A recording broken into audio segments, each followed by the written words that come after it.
Tadi sempat di-mention juga dari perbankan sendiri juga mungkin akan melakukan strategi buffer dan juga lain sebagainya begitu untuk mengurangi kenaikan dari angka non-performing loan ataupun juga NPL begitu. Tapi mungkin dari industri sendiri, Bapak mungkin apakah memang ada proyeksi dengan era suku bunga yang lebih tinggi, mungkin dari sisi permintaan kredit akan berkurang seperti yang tadi Anda sampaikan, ataupun juga mungkin untuk angka NPL sendiri juga apakah akan berpengaruh juga langsung dari sisi pelaku industri begitu, Pak Retma?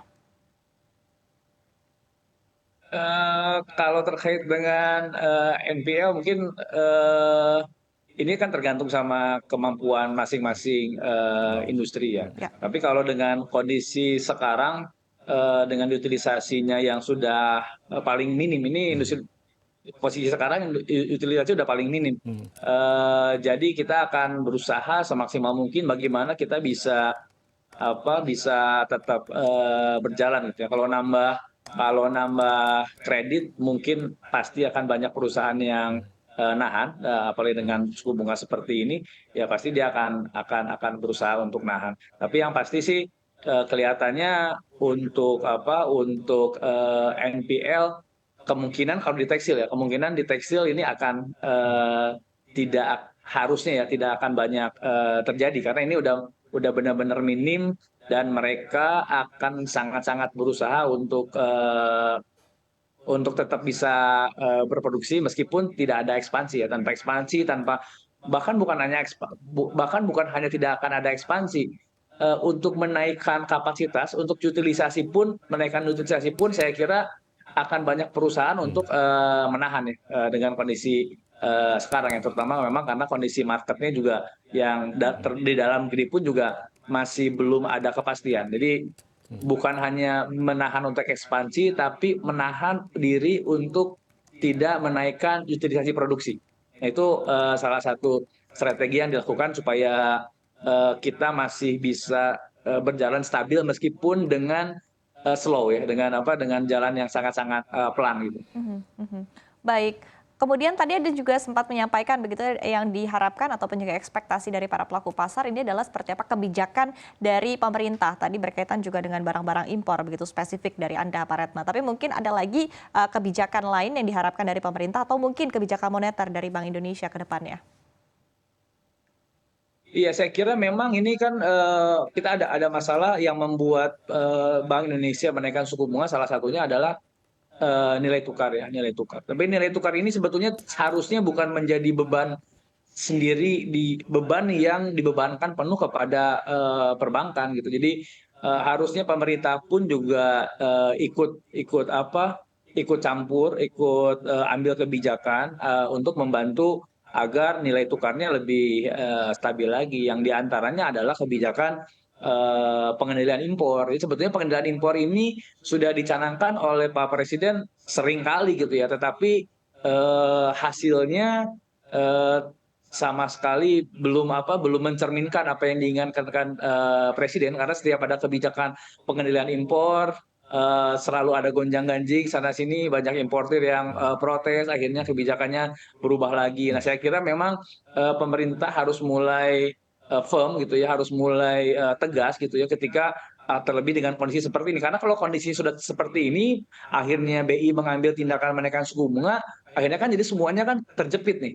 Nah, tapi kalau udah semuanya terjepit, ya kita akan berjalan dengan sangat-sangat lambat begitu. Ya, baik.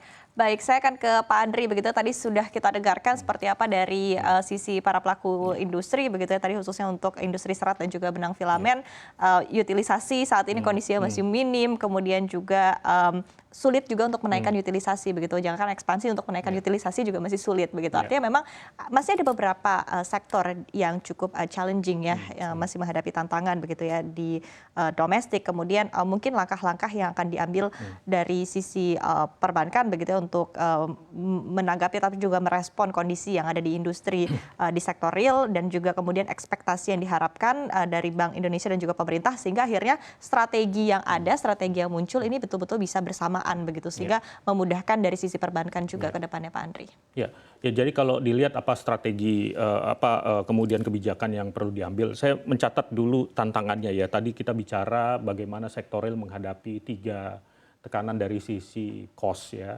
cost dari sisi nilai tukar, cost interest rate, dan juga kemudian cost dari input, cost energi ya.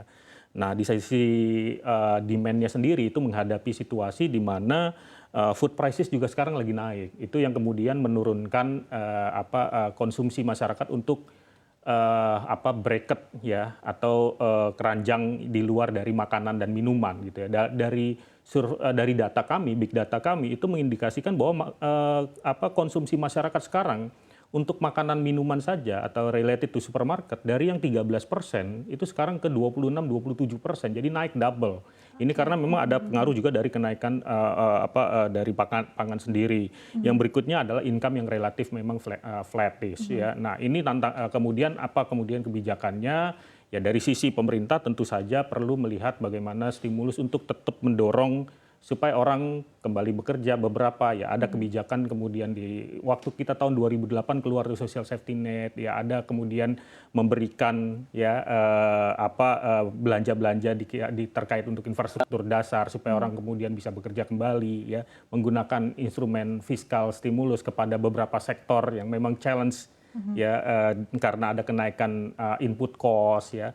Dan yang kemudian yang ketiga adalah tentu saja ini yang sebenarnya kebijakan pemerintah maupun Bank Indonesia sudah sangat tepat, itu menjaga stability ya, stability dari nilai tukar, juga kemudian stability dari dampak dari inflasi. Nah, ini yang terus perlu dilanjutkan, terutama bagaimana menjaga supaya food prices jangan naik terus tuh ya. Memang di situasi yang seperti saat ini sangat challenging, tapi saya rasa sudah ada nih strateginya dari pemerintah menjaga bagaimana keran impornya dibuka ketika nanti udah melihat ada tantangan dari supply side-nya ya, dan lain sebagainya. Saya rasa itu yang perlu kita lihat.